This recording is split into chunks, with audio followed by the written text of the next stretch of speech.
여러분, 혹시 진짜 충성스러운 개를 만나보신 적 있으신가요? 오늘 드라마 열차가 들려드릴 이야기는 1960년대 시골 마을에서 일어난 실화를 바탕으로 한 감동적인 이야기입니다. 사람보다 나은 충성스런 진돗개 백구에게 과연 어떤 일이 벌어졌을까요? 드라마 열차 지금 바로 출발합니다. 때는 1960년대 시골 작은 마을의 이야기입니다. 여름이면 논두렁 가득 매미 소리가 울려 퍼지고 저녁 무렵이면 아이들이 흙먼지를 뿌리며 뛰놀던 곳이었습니다. 해가 지고 달이 뜨면 개울가에는 반딧불이가 반짝였고 지붕 위로는 별빛이 가득 쏟아졌습니다.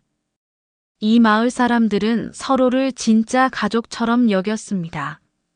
누구네 집에 숟가락이 몇 개 있는지, 어느 집 쌀독에 쌀이 얼마나 남았는지까지 훤히 알 정도였지요. 농사일이 바쁠 때면 서로의 논을 돌봐주고 김장철이 되면 온 마을이 모여 김장김치를 버무려 나눠 먹었습니다. 서로의 기쁨과 슬픔을 함께하는 참으로 정겨운 마을이었습니다. 그 마을 첫 집에는 순영이네 진돗개, 백구가 살고 있었습니다. 백구는 정말 특별한 개였습니다. 온몸이 눈처럼 하얀 털로 덮여 있어 마치 구름 한 덩어리가 걸어 다니는 것 같았습니다. 특히 백구의 눈은 사람처럼 맑고 총명했습니다. 검은 구슬 같은 두 눈에는 언제나 따뜻한 온기가 가득했고 꼬리는 항상 당당하게 세워져 있었습니다. 백구는 보통 개와는 달랐습니다. 풀어놓고 길렀지만 어디로 도망가지도 않고 언제나 제 집 마당을 든든하게 지켰습니다. 무엇보다도 백구는 사람의 말을 알아듣는 듯이 영리했습니다. 어느 날 마을 아주머니 한 분이 마당에서 고개를 갸웃거렸습니다. 아이고, 내 장갑이 안 보이네. 어디 뒀더라? 어제는 분명 여기 있었는데. 아주머니가 두리번거리는 사이 백구가 코를 킁킁거리며 냄새를 쫓았습니다. 그 모습이 얼마나 진지한지 마치 경찰견이 증거를 찾는 것 같았습니다. 그리고는 어디론가 달려갔다가 조금 뒤 아주머니의 장갑을 조심스럽게 입에 물고 돌아왔습니다. 아이고, 이걸 거기서 찾아왔구나. 너는 어떻게 그렇게 똑똑하니? 또 다른 날에는 동네 아저씨가 황급히 신발을 찾고 있었습니다. 아니, 분명 내 슬리퍼였는데 누가 바꿔 신고 갔나 보네. 발이 시원찮아서 큰일인데. 그때 백구가 어디선가 다른 슬리퍼 한 짝을 물어왔습니다.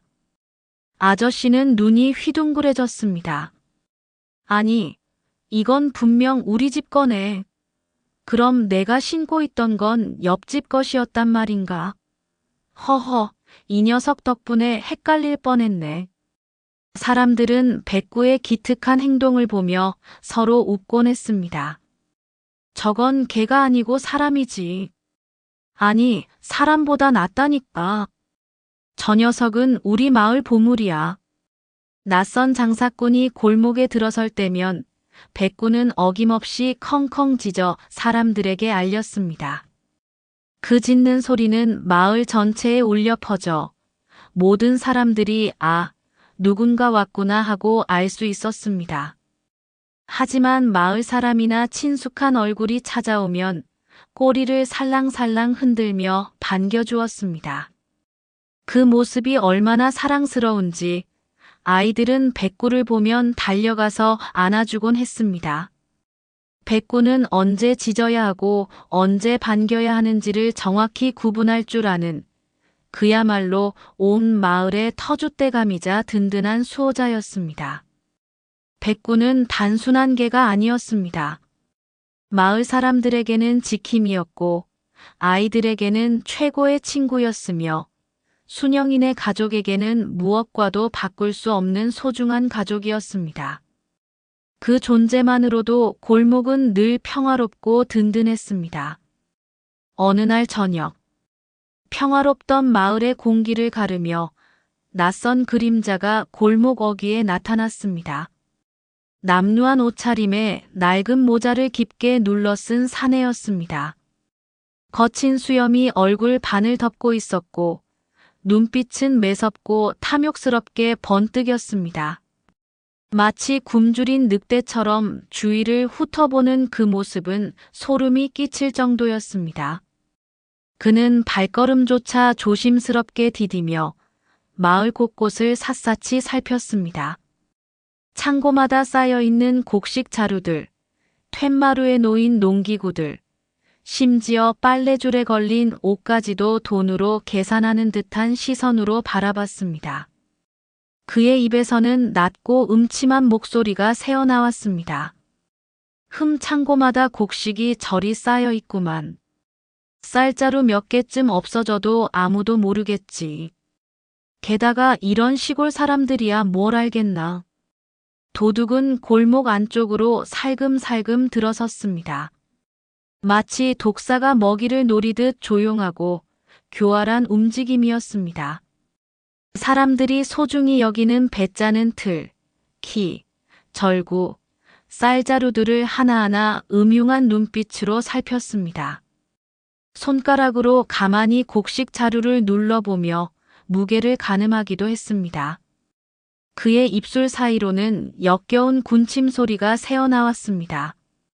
그런데 바로 그 순간 컹컹컹, 컹컹 백구의 우렁찬 짖음이 고요한 골목에 천둥처럼 메아리 쳤습니다.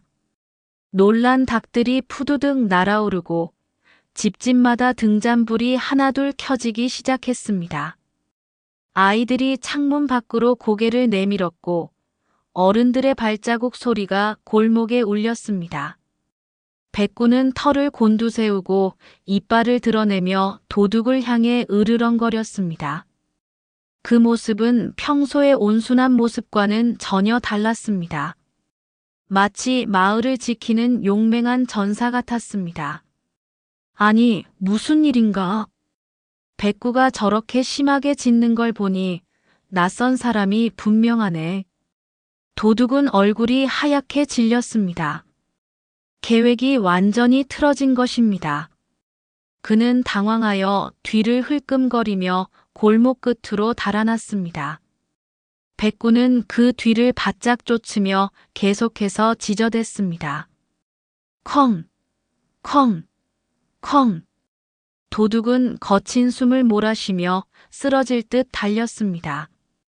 백구가 턱 밑까지 따라붙자 그는 손에 잡히는 돌멩이를 집어 던졌습니다. 꺼져, 이놈아! 돌멩이가 땅바닥에 탁 부딪히자 백구는 잠시 멈칫했지만 곧 다시 이빨을 드러내며 더욱 사납게 으르렁거렸습니다. 그 소리에 도둑은 등골이 오싹해져 더는 버티지 못하고 산길로 몸을 숨겼습니다. 그날 밤 마을 사람들은 모여 수군거렸습니다. 낯선 사람이 분명 있었지. 백구가 아니었으면 우리 아무도 몰랐을 거야. 맞아. 저 녀석은 우리 마을 지킴이라니까. 하지만 사람들의 칭찬이 이어지는 동안 어둠 속에 몸을 숨긴 도둑은 이를 갈며 분노하고 있었습니다. 나뭇가지에 기대 앉아 씩 웃으며 악독하게 중얼거렸습니다. 빌어먹을 놈에게. 저놈만 없었더라면 벌써 한모 챙겼을 텐데. 좋아, 다음엔 그냥 두지 않겠다. 반드시 저놈을 없애고야 말리라. 그의 눈에는 악마 같은 증오의 빛이 서렸습니다. 그는 이튿날 낮에도 멀찍이 숨어 마을을 관찰했습니다. 사람들이 백구에게 정성스럽게 밥을 챙겨주는 모습, 아이들이 백구와 천진무구하게 뛰노는 모습을 뚫어져라 지켜보며 속으로 분노를 사겼습니다. 그리고 머릿속으로 음흉하고 잔인한 계략을 하나씩 굴리기 시작했습니다. 걔는 먹는 걸로 꼬실 수 있지. 독이 묻은 고기든 약에 절인 뼈든 녀석이 아무리 영리해도 배고픔엔 못 이길 거야. 그럼 이번엔 아무도 막을 수 없을 테지. 그의 눈빛은 점점 더 날카롭고 사악하게 빛났습니다. 마을의 든든한 지킴이, 백구를 향한 불길하고 치밀한 그림자가 드리워지고 있었습니다. 그는 조심스럽게 순영인의 마당 담벼락에 다가왔습니다. 백구는 여전히 꼿꼿이 앉아 골목을 충실하게 살피고 있었습니다. 낯선 기척을 감지한 백구는 귀를 바짝 세우며 경계심을 드러냈습니다. 으르르르 컹. 그 충직한 목소리에는 마을을 지키겠다는 의지가 가득했습니다. 그런데 바로 그 순간 도둑은 교활하게 독이 든 고깃덩어리를 힘껏 던졌습니다. 바닥에 툭 하고 떨어진 고기에서 진한 향내가 피어올랐습니다. 그 냄새는 어떤 개라도 거부할 수 없을 만큼 유혹적이었습니다. 백구는 처음에는 본능적으로 경계하며 뒷걸음질 쳤습니다. 하지만 하루 종일 마을을 지키느라 지친 몸과 공복감, 그리고 그 달콤한 향에 점점 흔들리기 시작했습니다. 낑! 백구는 고개를 갸웃거리며 고기 주변을 조심스럽게 맴돌았습니다. 여전히 경계는 늦추지 않았지만 배고픔이 점점 이성을 흐렸습니다. 결국 백구는 한 입에 고기를 물었습니다. 독이 든 고기를 삼킨 지 얼마 지나지 않아 백구의 몸에 이상이 나타나기 시작했습니다. 먼저 다리에서 힘이 빠져나가며 휘청거렸습니다. 평소 늠름하게 서 있던 그 자랑스러운 자세가 무너져 내렸습니다.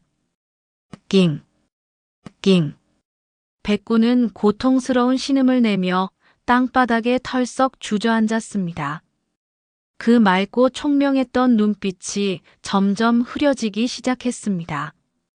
하지만 그 마지막 순간까지도 백구는 골목 어귀를 향해 고개를 돌리고 있었습니다. 마을을 지키겠다는 그 충직한 마음만은 끝까지 변하지 않았던 것입니다.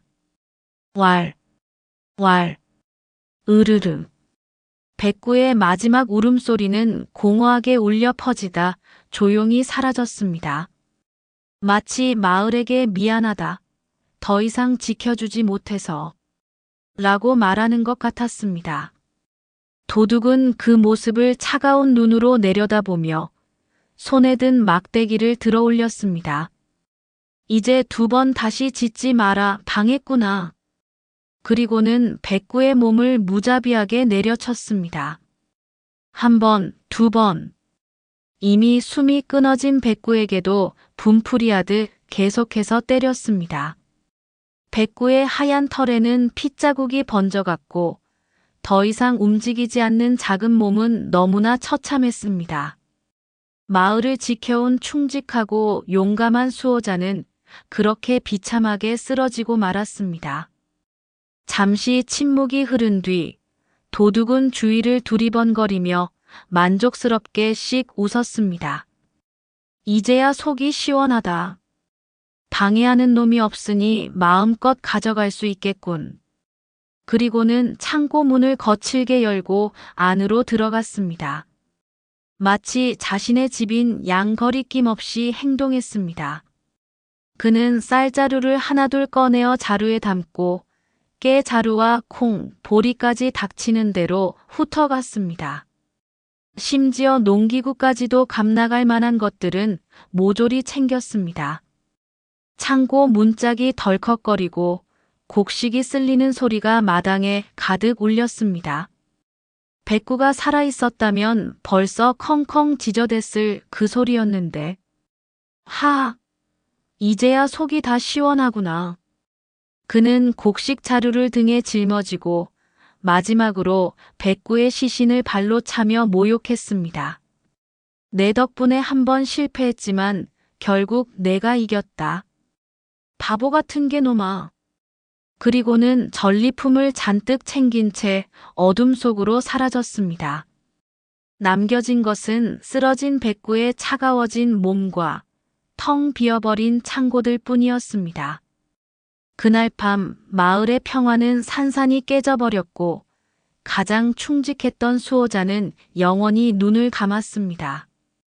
아침이 밝았습니다. 평소 같으면 아이들이 골목에서 공기놀이하며 떠드는 소리, 장독대 사이로 오가는 아주머니들의 정겨운 수다 소리로 가득했을 시간이었습니다. 하지만 그날 아침의 마을은 완전히 달랐습니다. 먼저 순영이네 집 창고 문짝이 활짝 벌어져 있었습니다. 그 안은 텅 비어 있었고 곡식 자루들은 찢어져 있거나 아예 사라져 있었습니다. 이어 이웃집들에서도 하나둘 비명 소리가 터져 나왔습니다. 아이고, 우리 집 개가 통째로 없어졌네. 어머나, 이럴 수가 있나. 보리쌀 자루가 통째로 사라졌어. 우리 집 농기구까지도. 이건 그냥 도둑이 아니라 아주 악질이야. 한 집, 두 집. 피해 신고가 계속 이어졌습니다. 거의 모든 집이 피해를 입었고 그 규모는 상상을 초월했습니다. 사람들은 서로 분주히 모여들어 자신의 손실을 이야기했지만 곧 더 큰 의문에 빠져들었습니다. 아니, 이상하지 않아. 그렇게 발자국 소리만 나도 컹컹 짖던 백구가 왜 어젯밤엔 잠잠했을까? 맞아. 백구는 낯선 사람만 나타나면 바로 온 마을이 들릴 정도로 지저댔잖아. 게다가 이렇게 큰 소리가 났는데도 분명 뭔가 이상한 일이 있었을 거야. 백구가 그냥 가만히 있을 리가 없어. 마을 사람들의 의문이 점점 커져갈 무렵 순영이네 마당에서 비통한 울음소리가 들려왔습니다. 우리 백구가 죽었어요. 밤새 마을을 지키려다가 도둑놈한테. 그 소리를 들은 사람들의 얼굴이 하얗게 변했습니다. 이미 차갑게 식어버린 백구를 순영이가 안고 울고 있었습니다. 평소 그렇게 아름답던 하얀 털은 곳곳에 핏자국으로 얼룩져 있었고 몸 여기저기에는 막대기로 맞은 상처들이 선명했습니다. 그 옆에는 독이 든 고기 조각들이 흩어져 있었고 백구의 입 주변에는 아직도 그 냄새가 남아 있었습니다. 무엇보다 가슴 아픈 것은 백구가 마지막까지 골목 어귀를 바라보고 있는 자세로 죽어 있었다는 것입니다. 죽는 순간까지도 마을을 지키려 했던 그 충직한 마음이 고스란히 느껴졌습니다. 아이들은 목 놓아 울음을 터뜨렸습니다. 백구야, 백구야, 일어나. 나랑 더 놀아야지. 어떻게 이럴 수가 있어요. 곡식이나 훔쳐갈 일이지. 왜 죄 없는 백구를 죽여? 어른들마저 눈시울을 붉혔습니다. 평생 이 마을에서 살면서도 이렇게 억울하고 분한 일은 처음이었습니다. 한 할머니가 떨리는 목소리로 말했습니다. 아이고, 우리 백구. 마을을 끝까지 지키다가 절이 됐구나. 우리를 깨우지 않으려고 혼자 고통을 참았다는 거네. 백구의 눈에는 눈물 자국이 보였습니다. 마을 사람들의 눈에도 눈물이 흘렀습니다. 누구보다 충직하고 영특했던 백구가 단 한 번도 짖지 못한 이유는 바로 독에 의해 목숨을 잃었기 때문임을 모두가 깨달았습니다. 마을 이장은 주먹을 불끈 쥐며 분노에 떨었습니다. 이런 악독한 놈이 이렇게 선량한 동물까지 해치다니. 이건 단순한 도둑질이 아니야. 아주 악질이라고. 백구만 없었으면 우리가 당한 피해는 이런 정도가 아니었을 거야. 그놈은 분명 더 큰 범죄를 계획했을 테니까. 백구의 희생 앞에 골목마다 울음이 번져가는 가운데 마을의 피해 규모가 하나씩 드러났습니다. 절반 이상의 가구가 피해를 입었습니다. 도둑은 정말 치밀하게 각 집을 돌아다니며 감나가는 것들을 모조리 훔쳐갔던 것입니다. 쌀 20가마, 보리 15가마, 콩 10가마, 농기구까지 가져갔다니 아주 싹 쓸어갔네. 하지만 사람들은 곡식이야 다시 구할 수 있지만 백구만큼은 다시 돌아올 수 없다는 것을 잘 알고 있었습니다. 그날 아침 시골 마을은 분노와 슬픔, 그리고 깊은 절망 속에 잠겨 있었습니다. 이런 악독한 놈은 꼭 잡아서 벌을 받게 하자고. 하지만 과연 그 잔인한 도둑을 찾아낼 수 있을까요? 마을이 깊은 슬픔에 잠긴 그날 오후 읍내에서 한 명의 형사가 도착했습니다. 낡은 회색 코트를 입은 중년의 형사는 오랜 경험으로 다져진 예리한 눈빛을 가지고 있었습니다. 그는 수령인의 마당에 조용히 들어서더니 먼저 백구의 시신 쪽으로 걸어갔습니다. 내가 이 마을을 지키다 쓰러졌다지. 형사는 현장을 꼼꼼히 살피기 시작했습니다. 그의 움직임은 마치 사냥꾼처럼 정확하고 치밀했습니다.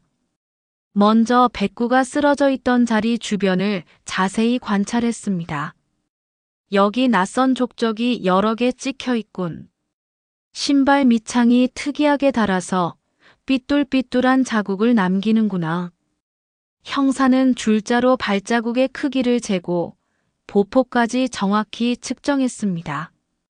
260, 보폭은 약 65cm, 키는 대략 165cm에서 170cm 사이의 남성이군.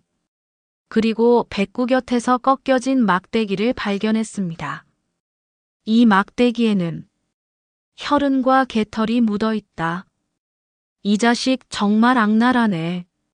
형사는 막대기를 조심스럽게 비닐에 넣으며 더욱 꼼꼼히 주변을 살폈습니다. 독이 든 고기 조각들도 하나하나 수거했습니다. 이 고기, 그리고 이 특이한 독의 냄새. 쥐약을 농축해서 만든 것 같다. 형사는 마을 사람들을 하나씩 만나 증언을 들었습니다. 읍내 장터에서 며칠 전부터 수상한 놈이 쥐약을 많이 사갔다는 얘기를 들었어요. 형사는 모든 증언을 꼼꼼히 기록하며 퍼즐을 맞춰 나갔습니다.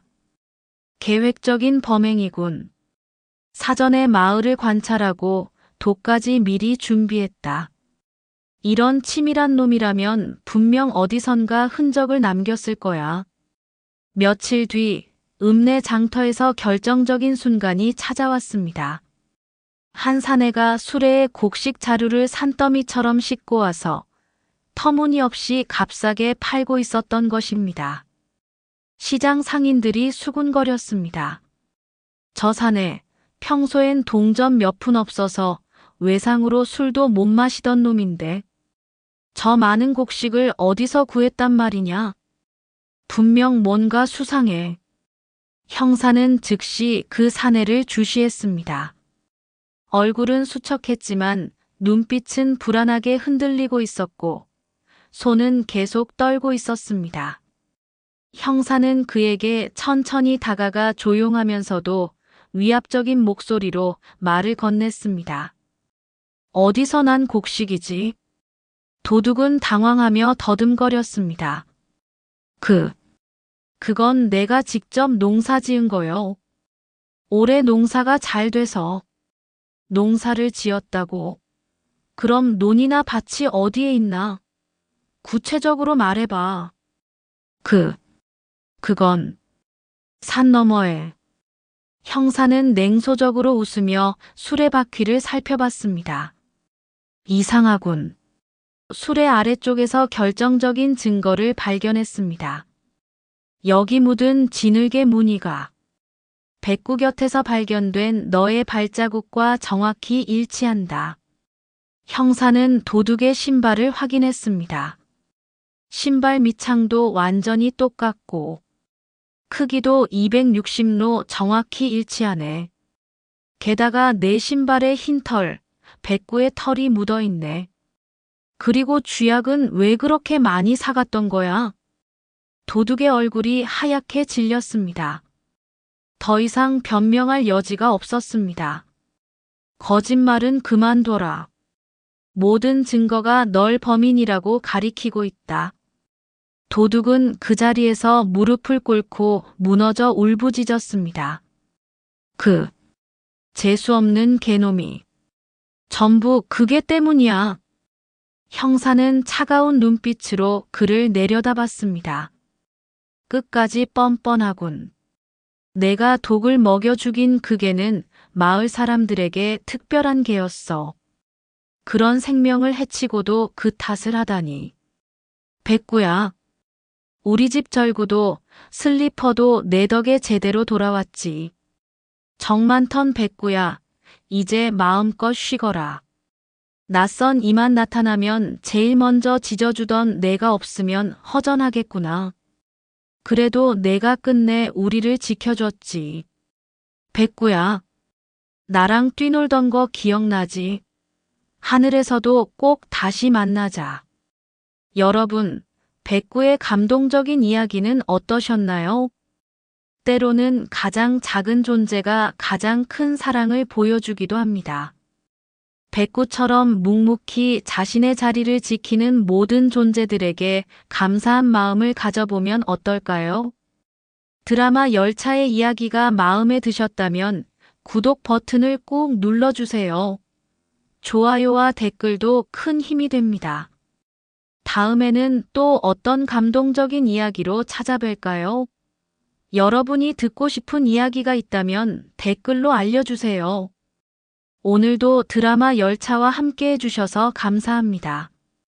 다음 이야기에서 또 만나요.